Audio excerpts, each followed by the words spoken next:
This afternoon. Ashish, thanks very much for coming in. Thank you. Pleasure. Well, it's a highly commemorated month for us here in South Africa, and President Jacob Zuma launching the Mara Group Youth Mentorship Program this week, and I suppose this is why you are here in the country. Tell us a little bit more about that. Thank you, Devin. It's a pleasure being here. Mara Mentor is a significant initiative which really truly enables, empowers and inspires young entrepreneurs specifically, but also women entrepreneurs. It's a tool that it's an informal education tool. Gives guidance, advice, hand-holding, support, training, competitions. A lot of young people out there, they want to create their own jobs. They want to become entrepreneurs, but who do they turn to for advice?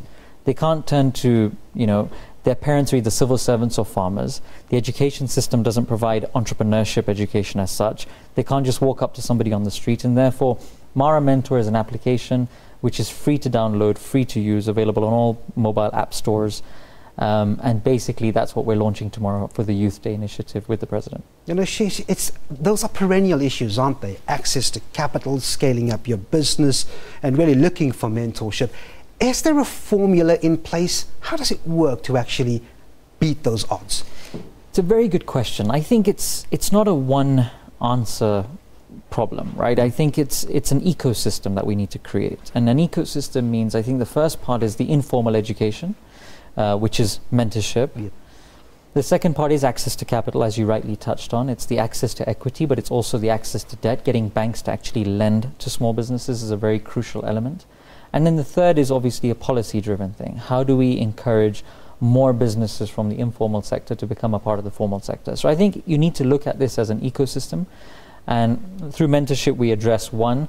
We're looking at launching a venture capital fund for young entrepreneurs and women entrepreneurs in South Africa too, called Mara Venture Investments, very soon, which will hopefully answer the equity issue.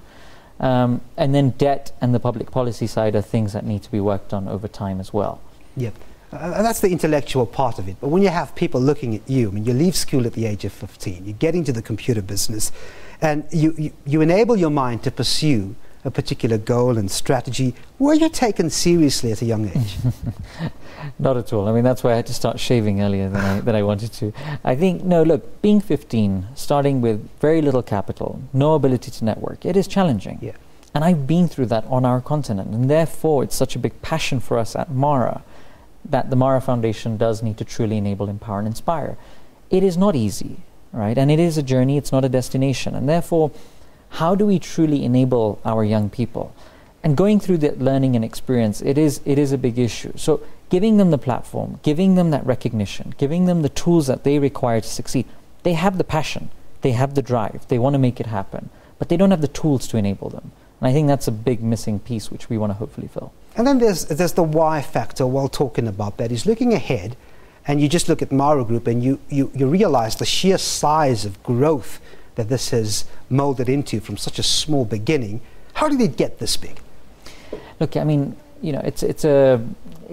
I personally, frankly, as cheesy as this sounds, I do think Mara is still getting started as well. We're nowhere near there where we want to be. But I think it is kind of staying focused, working hard, keeping your head down.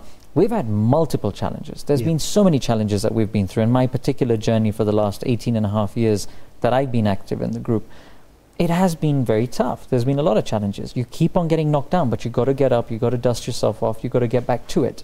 So I think it is one of those things where entrepreneurship, the definition of entrepreneurship in the dictionary is a risk taker. Yeah. These are issues that you're always going to face, but it's giving them that hope, and hence the inspire piece is so important.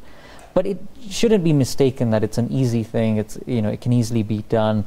Mara's done it, others can do it. It is a journey. Yep. We've read a few inserts just before you came on. We spoke about youth unemployment. We spoke about income inequality. Is the answer of entrepreneurship overstated in terms of solution to our economy at the moment, or is it central?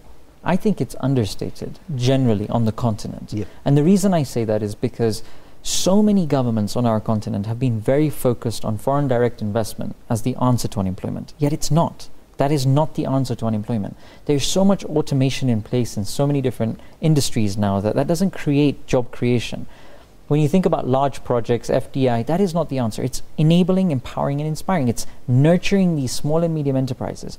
65% of private sector employment in South Africa is created through SMEs, yet the failure rate of SMEs is so high. You fix that failure rate, you're fixing the unemployment issue. So I think the emphasis and focus on entrepreneurship as a solution really does need to be taken seriously. And it's great to see that so many of our governments are taking that seriously now. All right, I'm going to use the last 30 seconds to ask you. I notice these days you're filling in a profession as astronaut. Just tell us a little bit more about that. I'm taking our continent's flags into space. I'm a founder astronaut with Virgin Galactic, and I hopefully fly next year. And it's a way to show the world that we as Africa also have the vision and ability to mark our space in space. So, Ashish Thakkar, good luck. I don't think you need much of that, but thanks for coming through. Thank you very much. Well, we'll take a look at some international business stories.